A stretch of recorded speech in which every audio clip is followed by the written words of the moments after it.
বিশ্বনবী বললেন জুমার দিন দোয়া করলে কবুল হয়। এমন একটা সময় আছে জুমার দিনে, ওই সময়ে যদি বান্দা আল্লাহর কাছে কিছু চায়, সেটা না দিয়ে খালি হাতে আল্লাহ বান্দারে ফিরাইয়া দেয় না। সেটা কখন?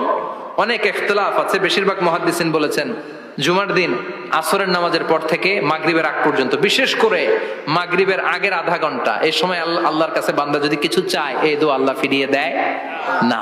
এরপরে বিশ্বনবী বললেন ইনসাত, চুপ থেকে খুতবা শুনবা। জুমার খুতবার সময় কথা বলা যাবে নাকি? কথা কন। বিশ্বনবী বললেন তোমার সামনে কেউ কথা বলতেছে, তুমি যদি বলো চুপ করো, এটাও তুমি খারাপ কাজ করছো। চুপ করো তোমার কইতে কইছে কে? চুপ করো বলে তুমি আরেকটা ভেজাল লাগাইছো। চিল্লায় বলেন ঠিক কিনা?